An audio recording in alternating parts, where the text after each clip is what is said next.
All right. Hi everyone. So just a few things to mention today is that we're still encouraging people to come forward and get tested straight away. As soon as you've got any symptoms of COVID-19, no matter how mild they are, we want you to come forward and be tested straight away. In Shepparton now and right across the state for that matter, and certainly in our region, there's really good access now to rapid antigen tests for people who are experiencing symptoms or are a household contact of someone who has COVID. So as soon as either one of those issues might occur, we really want you to come forward and be tested straight away, but particularly if you have symptoms of COVID-19. Today, following the Spring Nats Car Festival in Shepparton over the weekend, we've relocated our testing services from the site at the Shepparton Sports Precinct back to the Shepparton Showgrounds, and the Vac Centre has reopened. So it's fairly back to normal circumstances as it was early part of last week and in the weeks before that as well.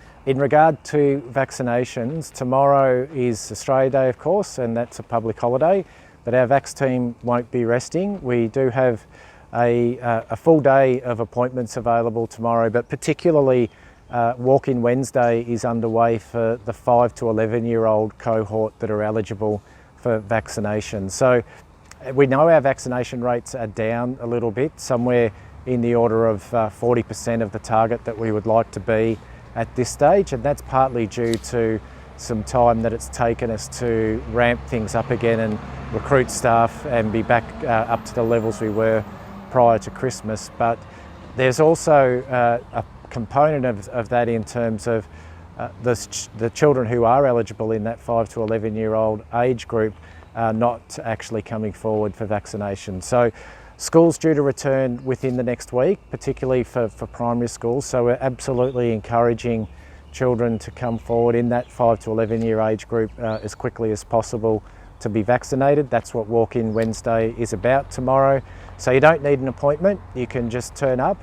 And the same thing will be happening this Saturday, this coming Saturday. We'll have another walk-in time that's available on Saturday morning for that 5 to 11-year-old age group, and then into the afternoon for eligible people who are aged 18 years or over that are now able to receive their booster doses. So lots of opportunities for vaccination in the coming few days as we're now able to offer more appointments, increased opening times as we've been able to recruit some more staff in the last couple of weeks. Our case numbers, pleasingly, I'll provide some figures shortly in relation to that, are starting to trend down, which is terrific. However, hospitalisations still remain at a fairly constant level. In terms of the pandemic code brown, we're holding pretty firm in terms of our operations on a day-to-day and almost a shift-to-shift basis, but it's still a major issue for us in terms of the pressures we're experiencing right across GV Health in those critical service areas, and of course with staff being furloughed. In terms of the case numbers at the moment, there was in the last 24-hour reporting period 97 new cases in the GV Health LPHU, and the larger local government areas were 41 in Shepparton, 25 in the Mitchell Shire and 9 in Campaspe Shire. There's 1,825 active cases across our LPHU, over 670 in Shepparton and close to 500 in Mitchell and 260 in Moira. In terms of hospitalisations, there's 13 patients as of this morning admitted at GV Health. 2 of those people are in ICU and 1 is on a ventilator. So really what we're encouraging, as I said earlier, people to come forward is for those who haven't been vaccinated, particularly the 5 to 11-year-olds. Walk-in Wednesday is on tomorrow, and then we've also got walk-in appointments on Saturday for 5 to 11-year-olds and for booster doses as well. At the moment, in terms of our workforce challenges, we have 64 staff that are furloughed.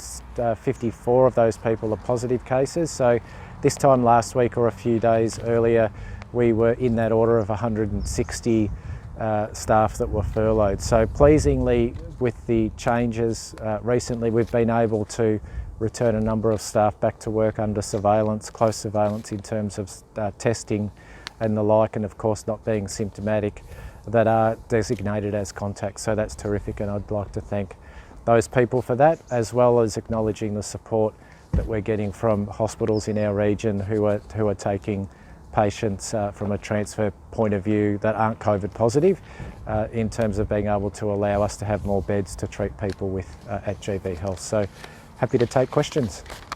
You mentioned a downward trend in cases. How does it compare, I guess, to previous weeks? So this time last week, so we're around about 18 or 1900 cases at the moment. Around about 7 to 10 days ago, we were in the order of 3,500 to 4,000. So it's been a really encouraging trend in that regards.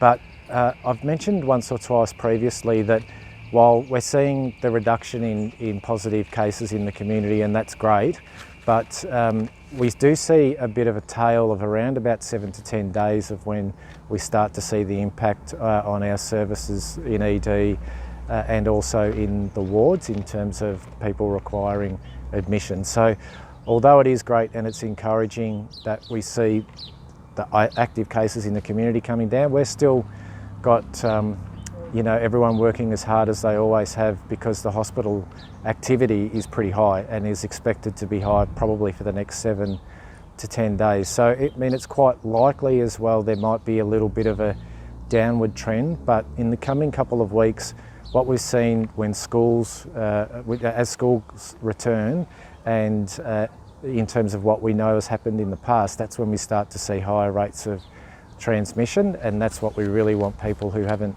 been vaccinated in that 5 to 11-year-old group to come forward and get that first dose as soon as possible, and then be booking in for their second dose from there. The Health Minister, Martin Foley, this morning was saying that 1 in 5 calls to 000 are from people with mild COVID calling to ask how to manage their symptoms. Yeah. Are you seeing people in the Goulburn Valley contacting the hospital because they're not sure where to access the information and what to do with mild symptoms? From time to time, and I think in terms of where people can access that information, I've mentioned it a number of times in these stand-up events. So the best place where people can access information about COVID and how to manage at home if they've got COVID, and the majority of people are having mild symptoms. So the best spot is there's a really large amount of terrific information at coronavirus.vic.gov.au, or people can ring 1800 675 938 or 398. 1800 675 398 is the coronavirus hotline. If people aren't, for whatever reason, comfortable on the internet or searching through web pages, they can always pick up the phone and have that have someone talk them through what they need to do. We also have a system in Victoria now where people who are testing positive for COVID-19 are completing a very high level screening assessment, and that's ranking them in a category of red, amber or green, a very simple traffic light system. We've got a whole team of people now working in a program that's called COVID Positive Pathways, and that's in place right across the state. So people who are testing positive and coming through that system are being assessed, and then if they do flag as a higher risk, the COVID Positive Pathways team, certainly in our region, are contacting those people and making sure that they're okay, having follow-up phone calls. And we're also providing for people who are in the higher risk areas equipment and things that they can use to monitor, say, their oxygen levels at home and certainly their temperature. They then report that back through a web-based platform, and the clinical teams are able to keep a really close eye on what's happening to their what we would call their physiological state, but simple things like their oxygen level, their pulse rate, how quickly they're breathing, all of those things. So there are monitoring systems in place, but definitely people should jump online. coronavirus.vic.gov.au or the 1800 number is the best spot to be able to get that information.